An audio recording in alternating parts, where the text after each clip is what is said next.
রাজ্যের প্রাক্তন ক্রীড়া প্রতিমন্ত্রী মনোজ তিওয়ারির প্রাক্তন দলীয় কার্যালয় থেকে উদ্ধার বিপুল পরিমাণ সরকারি ত্রাণ সামগ্রী। শুক্রবার বিজেপি কর্মী সমর্থকেরা প্রাক্তন মন্ত্রীর কার্যালয় থেকে প্রচুর ত্রিপল ও কম্বল উদ্ধার করেন। এই ঘটনাকে কেন্দ্র করে তীব্র চাঞ্চল্য ছড়িয়ে পড়ে হাওড়ার বালিটিকুড়ি এলাকায়। বিজেপির অভিযোগ, সাধারণ মানুষের মধ্যে বিতরণ করার বদলে সরকারি ত্রাণ সামগ্রী মজুত করে রাখা হয়েছিল, এমনকি পরে সেগুলি বিক্রি করার পরিকল্পনাও ছিল বলে দাবি তাদের। খবর পেয়ে ঘটনাস্থলে পৌঁছায় পুলিশ। ঘটনাকে ঘিরে রাজনৈতিক মহলে শুরু হয়েছে জোর তরজা। এ বিষয়ে বিস্তারিত কথা বলবো, আমাদের সঙ্গে টেলিফোন লাইনে রয়েছে আমাদের প্রতিনিধি অর্পণ সিংহ। অর্পণ, কি জানতে পারছো? বিস্তারিত জানবো।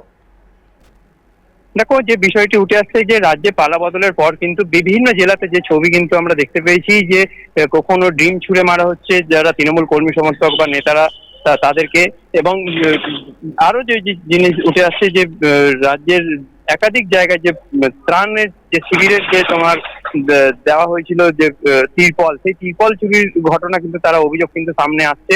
এবং সেই মতোই হাওড়ায় শিবপুর বিধানসভা কেন্দ্রের একেবারে 50 নম্বর ওয়ার্ডেরই ঘটনা, যেটা আজ সকাল থেকে কিন্তু বিজেপি কর্মী সমর্থকরা এবং সাধারণ মানুষরা একত্রিত হয়ে তৃণমূলের যে পার্টি অফিস ছিল সেটিকে কিন্তু তারা আজ দেখতে পায় যে সেখানে বহু যে বহু ত্রিপল এবং ত্রাণ সামগ্রী একাধিক রয়েছে। এবং সেই ঘটনার খবর পেয়ে পুলিশকে, প্রশাসনকে খবর দেওয়া হয় এবং ঘটনাস্থলে প্রশাসন আসলে সেই এবং এমনকি যে পরিস্থিতি ওই এলাকায় তৈরি হয় সেই সেক্ষেত্রে পুলিশের তরফ থেকে কিন্তু ব্যবস্থা নেওয়া হয় এবং প্রশাসন যে পরিস্থিতি নিয়ন্ত্রণে আনার পরেই ওই এলাকারই কিছুটা দূরেই বসবাস করেন ওই এলাকারই প্রাক্তন পৌরপিতা তিলোকেশ মণ্ডল, এবং তার বাড়িতেও বিজেপি কর্মী সমর্থকরা এবং সাধারণ মানুষরা তারা কিন্তু চড়াও হয় এবং সেখানেও তার বাড়ি থেকেও উদ্ধার হয় ত্রিপল এবং ত্রাণ সামগ্রী।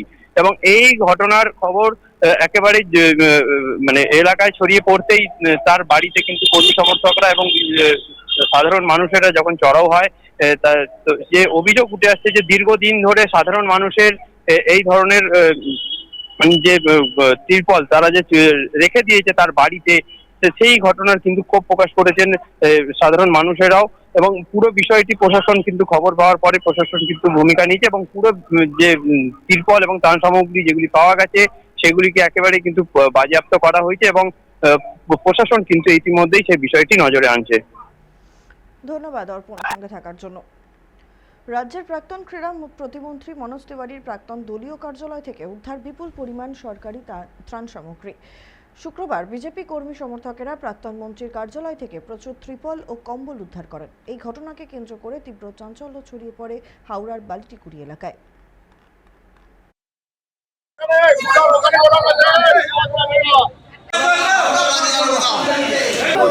দেখুন, যেমন আপনি ত্রাণ সামগ্রী আর ত্রিপল এসবের কথা বলছেন, তার সঙ্গে আমাদের ওই ক্লাবের মধ্যে একটা বড় তলোয়ার, একটা আর 4 তারিখে না আসতাম তাহলে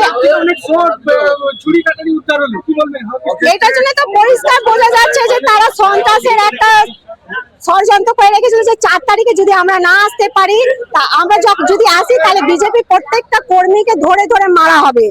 আধার কার্ড, প্যান কার্ড আর ভোটার কার্ড, জমির দলিল বা স্ট্যাম্প, প্রচুর এরকম অস্ত্র ফস্ত্র সবকিছু। তিরপল, কম্বল, জামা কাপড় এইসব দেওয়া হলো না, বলবেন যে তারাও তো আশায় বুক বেঁধেছিল যে এলাকার মানুষ। একদম এই জিনিসটা আছে, এরা তো বড় লোকেদেরকে তেল লাগিয়ে আজ পর্যন্ত এসেছে।